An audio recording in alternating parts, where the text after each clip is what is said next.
ये साप्ताहिक बाइबल का उपदेश Plainfield Christian science church independent से है, जो प्लेनफील्ड, न्यू जर्सी, अमेरिका में है।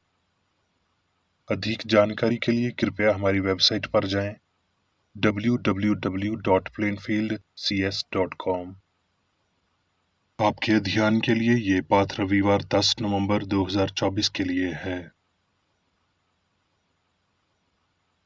विषय: आदम और पतित आदमी।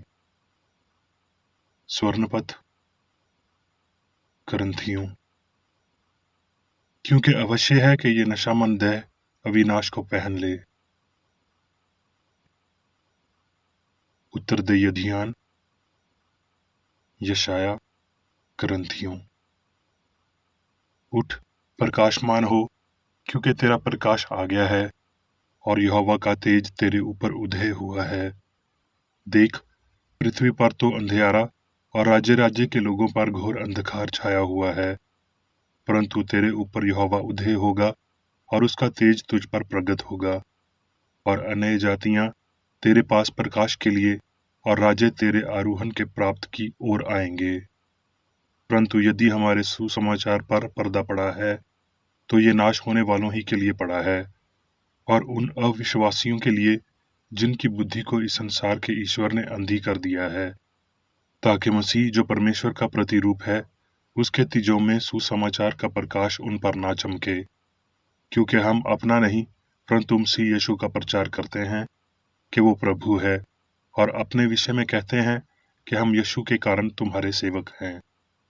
इसलिए कि परमेश्वर ही है जिसने कहा कि अंधकार में से ज्योति चमके, और वही हमारे हृदयों में चमका कि परमेश्वर की महिमा की पहचान की ज्योति यीशु मसीह के चेहरे से प्रकाशमान हो। पाठ उपदेश बाइबल में से। उत्पत्ति। आदि में परमेश्वर ने आकाश और पृथ्वी की सृष्टि की। फिर परमेश्वर ने कहा, हम मनुष्य को अपने स्वरूप के अनुसार अपनी समानता में बनाएं, और वह समुद्र की मछलियों और आकाश के पक्षियों और घरेलू पशुओं और सारी पृथ्वी पर और सब रेंगने वाले जंतुओं पर जो धरती पर रेंगते हैं अधिकार रखें। तब परमेश्वर ने मनुष्य को अपने स्वरूप के अनुसार उत्पन्न किया। अपने ही स्वरूप के अनुसार परमेश्वर ने उसको उत्पन्न किया, नर और नारी करके उसने मनुष्यों की सृष्टि की। और परमेश्वर ने उनको आशीष दी और उनसे कहा, फूलो फलो और पृथ्वी में भर जाओ और उसको अपने वश में कर लो, और समुद्र की मछलियों तथा आकाश के पक्षियों और पृथ्वी पर रेंगने वाले सब जंतुओं पर अधिकार रखो। तब परमेश्वर ने जो कुछ बनाया था सबको देखा तो क्या देखा कि वो बहुत ही अच्छा है। उत्पत्ति। यूं आकाश और पृथ्वी और उनकी सारी सेना का बनाना समाप्त हो गया, तो भी कोहरा पृथ्वी से उठता था, जिससे सारी भूमि सिंच जाती थी। और यहोवा परमेश्वर ने आदम को भूमि की मिट्टी से रचा और उसके नथनों में जीवन का श्वास फूंक दिया, और आदमी जीवित पुरानी बन गया। मत्ती। और जब वो कुफरनहूम में आया तो एक सूबेदार ने उसके पास आकर उससे विनती की और कहा, हे प्रभु, मेरा सेवक घर में झोले का मारा बहुत दुखी पड़ा है। उसने उससे कहा, मैं आकर उसे ठीक करूंगा। सूबेदार ने उसे उत्तर दिया कि हे प्रभु, मैं इस योग्य नहीं कि तू मेरी छत के तले आए, पर केवल मुख से कह दे तो मेरा सेवक ठीक हो जाएगा। क्योंकि मैं भी पराधीन मनुष्य हूँ और सिपाही मेरे हाथ में है, और जब एक से कहता हूँ कि जा तो वो जाता है, और दूसरे से कि आ तो वो आता है, और अपने दास से कहता हूँ कि ये कर तो वो करता है। ये सुनकर यीशु ने अचंभा किया और जो उसके पीछे आ रहे थे उनसे कहा, मैं तुमसे सच कहता हूँ कि मैंने इस्राएल में भी ऐसा विश्वास नहीं पाया। और यीशु ने सूबेदार से कहा, जा, जैसा तेरा विश्वास है तेरे लिए वैसा ही हो। और उसका सेवक उसी घड़ी ठीक हो गया। यूहन्ना। फिर जाते हुए उसने एक मनुष्य को देखा जो जन्म का अंधा था, और उसके चेलों ने उससे पूछा, हे रबी, किसने पाप किया था कि यह अंधा जन्मा, इस मनुष्य ने या उसके माता पिता ने? यीशु ने उत्तर दिया, कि ना तो उसने पाप किया था ना उसके माता पिता ने, परंतु ये इसलिए हुआ कि परमेश्वर के काम उसमें प्रगट हों। जिसने मुझे भेजा है उसके काम दिन ही दिन में करना अवश्य है। वो रात आने वाली है जिसमें कोई काम नहीं कर सकता। जब तक मैं जगत में हूँ तब तक जगत की ज्योति हूँ। ये कहकर उसने भूमि पर थूका और उस थूक से मट्टी सानी और मट्टी उस अंधे की आंखों पर लगाकर कहा, जा शैलौक के कुंड में जाके धो ले, जिसका अर्थ भेजा हुआ है। सो उसने जाकर धोया और देखता हुआ लौट आया। यूहन्ना। यीशु ने ये बातें कहीं और अपनी आंखें आकाश की ओर उठाकर कहा, हे पिता, वो घड़ी आ पहुंची। अपने पुत्र की महिमा कर कि पुत्र भी तेरी महिमा करे, क्योंकि तूने उसको सब पुरानियों पर अधिकार दिया कि जिन्हें तूने उसको दिया है उन सबको वो अनंत जीवन दे। और अनंत जीवन ये है कि वो तुझ अद्वित सच्चे परमेश्वर को और यीशु मसीह को जिसे तूने भेजा है जाने। मैं उनके लिए विनती करता हूँ, संसार के लिए विनती नहीं करता, परंतु उन्हीं के लिए जिन्हें तूने मुझे दिया है, क्योंकि वो तेरे हैं। और वो महिमा जो तूने मुझे दी है मैंने उन्हें दी है, कि वो वैसे ही एक हों जैसे हम एक हैं, मैं उनमें और तू मुझ में, कि वो सिद्ध होकर एक हो जाएं और जगत जाने कि तू ही ने मुझे भेजा और जैसा तूने मुझसे प्रेम रखा। रोमियो। इसलिए पाप तुम्हारे मरणहार शरीर में राजे न करे कि तुम उसकी लालसाओं के अधीन रहो। और तुम पर पाप की प्रभुता ना होगी, क्योंकि तुम व्यवस्था के अधीन नहीं वरन अनुग्रह के अधीन हो। रोमियो। सो अब जो मसीह में है उन पर दंड की आज्ञा नहीं, क्योंकि वो शरीर के अनुसार नहीं वरन आत्मा के अनुसार चलते हैं। क्योंकि जीवन की आत्मा की व्यवस्था ने मसीह यीशु में मुझे पाप की और मृत्यु की व्यवस्था से स्वतंत्र कर दिया। सो हे भाइयों, हम शरीर के कर्जदार नहीं, ताकि शरीर के अनुसार दिन काटें। क्योंकि यदि तुम शरीर के अनुसार दिन काटोगे तो मरोगे, यदि आत्मा से देह की क्रियों को मारोगे तो जीवित रहोगे। इसलिए कि जितने लोग परमेश्वर की आत्मा के चलाए चलते हैं वही परमेश्वर के पुत्र हैं। क्योंकि तुमको दासत्व की आत्मा नहीं मिली कि फिर भयभीत हो, परंतु लयपालकपन की आत्मा मिली है, जिससे हम हे अब्बा, हे पिता कहकर पुकारते हैं। आत्मा आप ही हमारी आत्मा के साथ गवाही देता है कि हम परमेश्वर की संतान हैं, और यदि संतान है तो वारिस भी, वरुण परमेश्वर के वारिस और मसीह के संगी वारिस हैं। करंथियों। और जैसे आदमी में सब मरते हैं वैसा ही मसीह में सब जिलाए जाएंगे। रोमियो। इसलिए हे भाइयों, मैं तुमसे परमेश्वर की दया स्मरण दिलाकर विनती करता हूँ कि अपने शरीरों को जीवित और पवित्र और परमेश्वर को भाविता हुआ बलिदान करके चढ़ाओ। यही तुम्हारी आत्मिक सेवा है। और इस संसार के सदृश न बनो, परंतु तुम्हारी बुद्धि के नया होने से तुम्हारा चाल चलन भी बदलता जाए, जिससे तुम परमेश्वर की भलाई और भवती और सिद्ध इच्छा अनुभव से मालूम करते जाओ। अब मैं मेरी बेकर एडी द्वारा क्रिश्चियन साइंस की किताब विज्ञान और स्वस्थ शास्त्रों की कुंजी के साथ के साहस संबंधी अंश पढ़ूंगा। विज्ञान और स्वस्थ। विज्ञान में मनुष्य आत्मा की संतान है। सुंदर, अच्छा और शुद्ध उसके वंश का गठन करते हैं।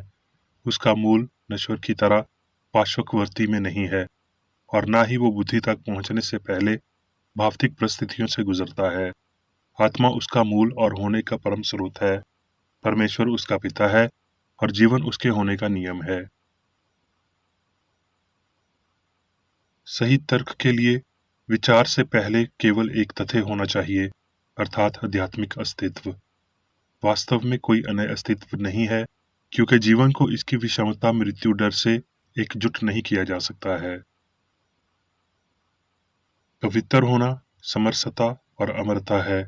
ये पहले से ही साबित हो गया है कि इसका ज्ञान, यहाँ तक कि छोटी सी डिग्री में, नश्वर रोगों के भावतिक और नैतिक स्तर को ऊपर उठाएगा, दीर्घायु को बढ़ाएगा, चरित्र को शुद्ध और ऊंचा करेगा।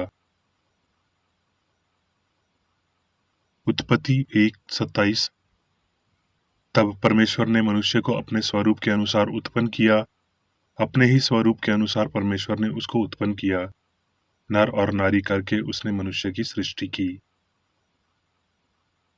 इस शंख विचार पर जो देने के लिए ये दोहराया जाता है कि ईश्वर ने मनुष्य को अपनी छवि में बनाया, दिव्य आत्मा को प्रतिबिंबित करने के लिए। मन का जीवन अध्यायी गुण आत्मा है, पदार्थ नहीं। आदर्श मनुष्य बुद्धि और सत्य से मेल खाता है, आदर्श महिला जीवन और प्रेम से मेल खाती है। उत्पत्ति 1:28। और परमेश्वर ने उनको आशीष दी और उनसे कहा, फूलो फलो और पृथ्वी में भर जाओ और उसको अपने वश में कर लो, और समुद्र की मछलियों तथा आकाश के पक्षियों और पृथ्वी पर रेंगने वाले सब जंतुओं पर अधिकार रखो। दिव्य प्रेम अपने स्वयं के विचारों को आशीर्वाद देता है और उनकी शक्ति को प्रकट करने के लिए उन्हें पाप करने का कारण बनता है। मिट्टी की खेती करने के लिए आदमी नहीं बनाया गया है, उसका जन्म सिद्ध अधिकार है, अधीनता नहीं।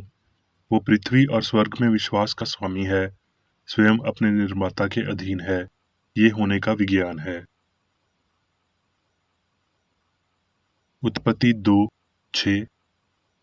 तो भी कोहर पृथ्वी से उठता था, जिससे सारी भूमि सिंच जाती थी। दिव्य सृष्टि के ज्ञान और सत्य को पहले से ही विचार किए गए श्लोकों पर प्रस्तुत किया गया है, और अब विपरीत त्रुटि सृष्टि के एक भौतिक और दृष्टिकोण को निर्धारित किया जाना है।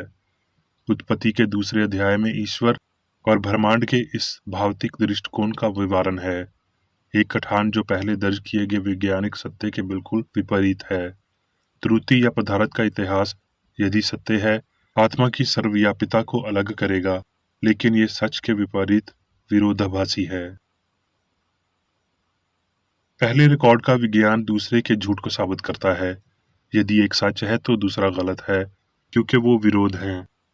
पहला रिकॉर्ड परमेश्वर को सभी शक्ति और सरकार प्रदान करता है और मनुष्य को भगवान की पूर्णता और शक्ति से संपन्न करता है। दूसरा रिकॉर्ड कालांतरात्मिक मनुष्य के रूप में उत्पत्ति व्यतीत और नश्वर जैसा कि जीवता से टूटकर और स्वयं की कक्षा में परिक्रमा करते हुए अस्तित्व दायित्व से अलग विज्ञान असंभव के रूप में समझा जाता है। ये दूसरा रिकॉर्ड अचूक रूप से अपने भय रूपों में त्रुटि का इतिहास देता है, जिसे जीवन और बुद्धि कहा जाता है। ये पंथजिम को रिकॉर्ड करता है, दिव्य आत्मा की स्वच्छता के विपरीत, लेकिन इस राज्य को अस्थायी घोषित किया जाता है और ये आदमी नश्वर हो जाता है।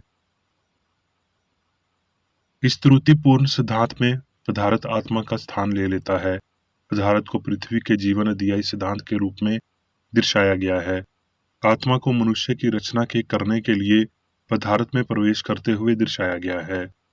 मनुष्य के बारे में परमेश्वर की चमकदार निंदा जब उसकी छवि में नहीं पाई जाती है, तो आत्मा की समानता इस भौतिक रचना को झूठा घोषित करने में रहस्य उद्घाटन के साथ मेल खाती है। उत्पत्ति के दूसरे अध्याय का ये उत्तरार्ध भाग, जो आत्मा को ब्रह्मांड के निर्माण में पदार्थ करने के साथ सहयोग करते हुए चित्रित करता है, त्रुटि की किसी परिकल्पना पर आधारित है, क्योंकि इससे ठीक पहले का पवित्र शास्त्र परमेश्वर के कार्य के पूरा हो जाने की घोषणा करता है। क्या जीवन, सत्य और प्रेम मृत्यु, त्रुटि और घृणा उत्पन्न करते हैं? क्या ईश्वरीय नियम का अचूक सिद्धांत बदलता है या पश्चाताप करता है? ऐसा नहीं हो सकता। पूर्णता का मानक मूल रूप से भगवान और मनुष्य था। क्या ईश्वर ने अपने स्वयं के मानक को नीचे रखा है और क्या मनुष्य पाप में गिर गया है? यहोवा ने घोषणा की कि धरती शापित हुई थी और इस आधार से इस सामग्री आदम को बनाया गया था। फिर भी मनुष्य के लिए भगवान ने पृथ्वी को आशीर्वाद दिया था। इससे ये अनुसरण करता है कि आदम आदर्श नहीं था, जिसके लिए पृथ्वी धन्य थी। आदर्श व्यक्ति का नियुक्त समय में पता चला था और उसे मसीह यीशु के रूप में जाना जाता था। भौतिकता के आध्यात्मिक विपरीत के विवेक के माध्यम से, यहाँ तक कि मसीह सत्य के माध्यम से मनुष्य दिव्य विज्ञान की कुंजी के साथ स्वर्ग के द्वार को फिर से खोल देगा, जो मानव मान्यताओं ने बंद कर दिया है, और खुद को निष्कलंक, ईमानदार, शुद्ध और स्वतंत्र पाएगा। वो अपने जीवन या मौसम की संभावनाओं के लिए पंचांगों से परामर्श लेने की आवश्यकता महसूस ना करके, ये जानने के लिए कि वो कितना आदमी है, मस्तिष्क विज्ञान का अध्ययन करने की आवश्यकता को महसूस ना करके। इसे जाने, नश्वर और ईमानदारी से मनुष्य की आध्यात्मिक स्थिति की तलाश करें, जो सभी भौतिक स्वार्थ से अप्रासंगिक है। जब यीशु ने परमेश्वर के बच्चों की बात की, ना कि पुरुषों के बच्चों की बात की, तो उन्होंने कहा, परमेश्वर का राज्य तुम्हारे बीच में है। इसका अर्थ है, सत्य और प्रेम वास्तविक मनुष्य में राज्य करता है। ये दर्शाता है कि भगवान की छवि में आदमी बेदाग और शाश्वत है। प्रकट धर्म मन के विज्ञान और इसकी संरचनाओं को पुराने नियम के पहले अध्याय के अनुसार घोषित करता है, जब ईश्वर मन ने कहा और वो हो गया। अब मैं मेरी बेकर एडी द्वारा चर्च मैनुअल में दिए गए 3 दैनिक कर्तव्यों को पढ़ूंगा। दैनिक प्रार्थना। प्रत्येक दिन प्रार्थना करने के लिए इस चर्च के प्रत्येक सदस्य का कर्तव्य होगा, तुम्हारा राज्य आए, ईश्वरी सत्य, जीवन और प्रेम के शासन को मुझ में स्थापित कर और मुझ पर शासन कर, और तेरा वचन सभी मनुष्यों के स्नेह को समृद्ध कर सकता है, उन पर शासन कर। आदेशों और कर्तव्यों के लिए एक नियम। ना तो दुश्मनी और ना व्यक्तिगत लगाव मदर चर्च के सदस्यों के आदेशों और कर्तव्यों पर लागू करना चाहिए। विज्ञान में दिव्य प्रेम ही मनुष्य को नियंत्रित करता है, और एक क्रिश्चियन विज्ञानी प्यार की मीठी सुविधाओं को दर्शाता है। प्यार में डांटने पर, सच्चा भाईचारा, परोपकार और क्षमा में। इस चर्च के सदस्यों को प्रतिदिन ध्यान रखना चाहिए और सभी बुराई दूर करने, भविष्यवाणी, न्याय करने, निंदा करने, परामर्श देने, प्रभावित करने या गलत तरीके से प्रभावित होने से बचने के लिए प्रार्थना करनी चाहिए। कर्तव्य के प्रति सतर्कता। इस चर्च के प्रत्येक सदस्य का यह कर्तव्य होगा कि वो प्रतिदिन आक्रामक मानसिक सुझाव से बचाव करे और भूलकर भी ईश्वर, नेता और मानव जाति के प्रति अपने कर्तव्य की उपेक्षा नहीं करनी चाहिए। उनके कामों से उन्हें आंका जाएगा और वो उचित या निंदनीय होगा।